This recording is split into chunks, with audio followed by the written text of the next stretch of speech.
기침 재수 없으면 평생 갈 텐데요. 오늘은 복용 후기 시리즈 30일 가래, 천식, 역류성 식도염, 천식, 자가 면역 질환 등에 대해서 알아보겠습니다. 역류성 식도염도 힘든데 천식과 가래까지 있다면 꼭 보셔요. 아래 후기와 Q&A를 보시면 여러분도 자가 면역 질환 기침에 대한 정보와 대책을 알 수 있게 될 겁니다. 후기자 권영영 경북 안동 2018년 11월 30일 천식, 가래, 역류성 식도염. 너무 기뻐서 새벽에 전화를 했네요. 너무 기쁜 나머지 아침 일찍 잠을 깨워서 미안합니다. 가래가 덜 나오네요. 안동에서 전국에 거래처를 두고 영업을 했습니다. 대리점 관리를 위해서 전국을 돌다 보니 천식을 얻었어요. 그때부터 기침은 덜하지만 가래로 고생을 했습니다. 최 대표님을 교육 중에 만나서 먹고 3일 만에 도움되네요. 아침에 일어나면 가래가 많았거든요. 너무 기분 좋아서 새벽에 전화를 했던 겁니다. 이 나이에 너무 감사한 일이지요. 후기자는 70대 나이에도 창업을 한 분이십니다. 창업 교육 현장에서 저의 제품 발표를 보시고 드셔보고 싶다고 하시더군요. 몇십 년 된 역류성 식도염, 천식과 가래로 힘들다고 하시더군요. 너무 속아봐서 믿기지는 않지만 해보겠다고 하시더군요. 결과는 놀랍게도 3일 만에 나왔네요. 역류성 식도염, 천식과 가래는 평생을 가야 하는 질환입니다. 자가 면역 질환이기 때문입니다. 생후 100일에 걸린 기침이 80까지 가는 이유입니다. 알고 보면 정말 무서운 질환이지요. 다음은 질문과 대답을 통하여 역류성 식도염, 천식에 대해서 본질을 찾아보려고 합니다. 효소다문의 고뇌와 연구 방향이 녹아 들어가 있습니다.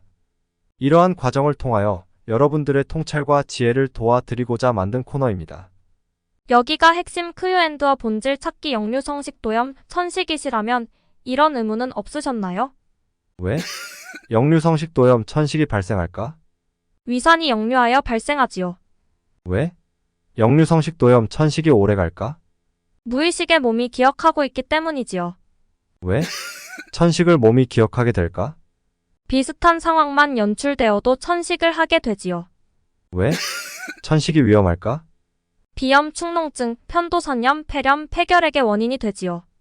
왜? 역류성 식도염, 천식은 가래를 동반할까? 식도 내막을 자극하기 때문이지요. 몸의 기억이 무의식일까? 경계를 지을 수 없지요. 그럼 몸의 기억을 뭐라고 해야 할까? 생사심의 본질이라고 해야겠지요. 생사심의 본질은 뭘까?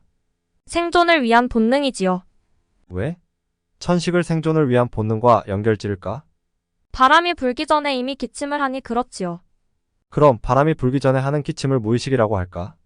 의식 이전에 이미 그러하니 그렇다고 해야지요. 왜? 효소다문은 무의식까지 이야기할까? 무의식과 관련된 경우에 그렇지요. 그럼 무의식과 관련된 경우에는 어떻게 해야 할까? 근본 원인을 먼저 제거해야지요. 역류성 식도염, 천식의 근본 원인은 뭘까? 멀리 있는 장 건강에서 찾아야지요. 그래서 천식약으로 고치기 어려웠던 것일까?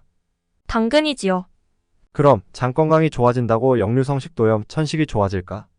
무의식은 근본 원인이 제거되면 본드처럼 달라붙지요. 그렇다고 3일 만에 역류성 식도염, 천식이 좋아질 수 있을까?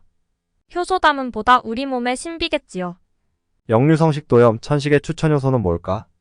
아침 황칠효소, 점심 생강효소, 저녁 바다솔효소이지요. 이상으로 역류성 식도염, 천식에 대한 사례를 통하여 질문과 답을 찾아보았습니다. 사례는 효소다문의 후기라는 점 양해를 부탁드립니다. 부족한 점이 많지만 연구의 방향과 개발의 방향을 보여드리고 여러분에게 통찰과 지혜를 드리고자 하였습니다. 금년 겨울은 유난히 춥고 날씨 변덕이 심하여 감기와 기침에 유의하시기 바랍니다. 감기가 오래가면 비염이 되고 축농증이 되고 편도선염과 폐렴 및 폐질환으로 이어진다고 합니다. 감기 조심하셔요. 시청해주셔서 감사합니다.